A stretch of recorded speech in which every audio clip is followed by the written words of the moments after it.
मैथुन अगर कोई करता है, एक्सेस क्वाइटस है, तो एक्सेस क्वाइटस की आदत किन लोग को होती है? अधिकतर यंग एज में आती है, कई बार ओल्ड एज में भी इस तरह की प्रॉब्लम होती है। डॉक्टर अरविंद पाठक सर नमस्ते। तो वहाँ पर शुक्र के दूषित होने का बहुत बड़ा चांस होता है, और बहुत सारे लोग सोचते हैं कि नहीं हम तो एक्सेस क्वाइटस कर रहे हैं, कुछ नहीं होगा। एक्सेस क्वाइटस से बहुत ज़्यादा प्रॉब्लम होती है, और यहाँ पर जो प्रैक्टिशनर जुड़े हैं उनको पता है कि हनीमून सिस्टाइटिस वगैरह के जो पेशेंट्स आते हैं अधिकतर उसमें फीमेल ही आती हैं। शिव वर्षा समथिंग कोई नमस्ते, डॉक्टर अमित यादव जी नमस्ते। तो ऐसा नहीं होता है, मेल कई बार नहीं आते हैं, हमने हनीमून सिस्टाइटिस वगैरह के पेशेंट्स देखे हैं, सो मैं आपको कर रही हूँ। बट शुक्र अगर एक्सेस मैथुन किया जाता है, अति मैथुन किया जाता है, तो भी शुक्र दूषित हो जाएगा। अकाल मैथुन होता है, उसका समय होता है पर्टिकुलरली, उसी टाइम करना चाहिए।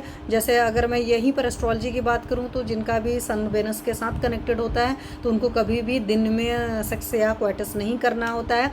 इस बात का क्रिस्टल क्लियर ख्याल रखें। और पुराने ज़माने में लोग इन चीज़ों को फॉलो करते थे, बट आजकल क्या हुआ कि इन चीज़ों को लोगों ने फॉलो करना छोड़ दिया है। तो ये चीज़ें अयोनि मैथुन में ऐसा नहीं होता कि सिर्फ जानवरों के साथ, क्योंकि बेस्टैलिटी उसको कहते हैं। जो भी यहाँ प्रैक्टिशनर हैं वो सारे लोग को पता है, मेडिकल जूरिस्प्रूडेंस में आप लोग ये सारी चीज़ों को पढ़ कर आए होंगे। बट कई बार कुछ लोग बहुत सारे एनिमल्स में भी इस करने की कोशिश करते हैं, दैट इज़ नोन एज अयोनि मैथुन। अब आप सोचो, हमारे शास्त्र में हर चीज़ लिखा है, इसका मतलब है इस तरह की घटिया हरकतें पुराने टाइम में भी लोग करने की कोशिश करते थे, और इससे क्या होता है आपका शुक्र दूषित हो जाता है।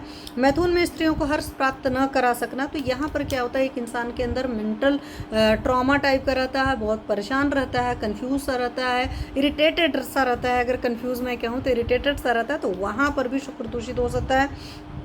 मैथुन के समय प्रणय या विश्वास का अभाव होना, एक दूसरे पर अगर फेथ नहीं होता है। वैसे भी ये होता है कि अगर आपके अंदर समर्पण नहीं है, आपके अंदर प्यार नहीं है, तो सिंपल सा है। और ये मैं नहीं कर रही हूँ, हमारे शिव जी ने भी बताया हुआ है। मतलब आप भागवत में भी देखेंगे, वहाँ पर भी लिखा हुआ, मतलब भगवद गीता में भी बोला गया, जहाँ पर शिव जी ने सारी चीज़ें समझाई थी। क्योंकि आदि मतलब बोलते हैं कि सारी विद्याओं के जनक शिव जी बोले जाते हैं, तो वहाँ पर है।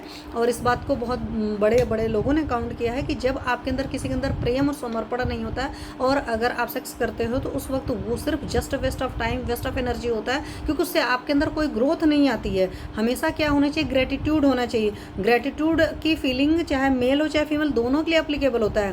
तो अगर किसी के अंदर भी इस बात की चीज़ की अभाव है, ग्रेटिट्यूड का, तो वहाँ पर भी शुक्र दुष्टि होगा। और आज की बात में डॉक्टर पल्लवी मोहिते दलस जी नमस्ते।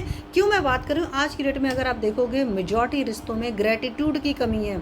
जिस तरह कहते हैं कि ये थोड़ा सा बड़ा हो जाएगा, लेकिन मैं यहीं पर आपको समझा दूं, कभी भी रिलेशन बनाने के बाद में अगर आपके अंदर ये फीलिंग आ जाता है कि औरतों के अंदर तो अधिकतर पुराने टाइम में ये चीज़ें फीलिंग होती थी, पति के लिए नतमस्तक होती थी या समर्पण होता था, सर झुका लेती थी। और हकीकत में इस रिश्ते के बाद दोनों के अंदर ये फीलिंग आना चाहिए कि मैं इसके लिए क्या न कर दूं, क्या करूं, मतलब क्या ना कर दूं, उसके लिए कौन सी खुशियां ना ला दूं जिससे उसको बहुत बढ़िया अच्छा लगे। गणेश भाटी सर नमस्ते। तो इस बात को समझने की कोशिश करिए। क्यों मैं बता रही हूँ? क्योंकि आज की डेट में ये चीज़ ग्रेटिट्यूड की भावना लोगों के अंदर बहुत कमी है, और उसकी वजह से सिंपली उनका शुक्र दूषित हो रहा है, और जस्ट एजुकेशन का प्रोसेस रह जाकर के कुछ भी नहीं हो रहा है। अदरवाइज एक अलग मतलब आपके अंदर खुशी होना चाहिए था, एक अलग लेवल आना चाहिए था, वो चीज़ नहीं आ पाती। उसके पीछे की वजह होती है सर्वथा मैथुन त्याग। जो लोग ऊपर से तो मैथुन का त्याग करते हैं, मतलब क्वाइटस नहीं ऊपर से कर रहे हैं, बट अंदर उनके अंदर फीलिंग आ रही है, तो वहाँ पर होता है। अगर आपके अंदर से रियल में ब्रह्मचर्य है और देन आप क्वाइटस नहीं करते हो तो बात अलग है। लेकिन अगर आपके अंदर फीलिंग आ रही है बट आप उसको सप्रेस कर रहे हो, तो भी शुक्र दूषित हो सकता है। असमय शुक्र स्राव होना, और यहाँ पर आपकी थॉट प्रोसेस ही जिम्मेदार होता है। जो लोग कहते हैं कि नहीं ऐसे निकल गया, वो थॉट प्रोसेस ही होता है। विदाउट थॉट हमारी बॉडी में कुछ नहीं होता, एटलीस्ट ह्यूमन बीइंग, बिकॉज हम लोग कोई मशीनरी नहीं है। इस बात का ख्याल रखना चाहिए। असात्म सेवन, जो आपको नहीं पचता है वो चीज़ें अगर आप खाते हैं तो भी तकलीफ आती है, तो इस बात को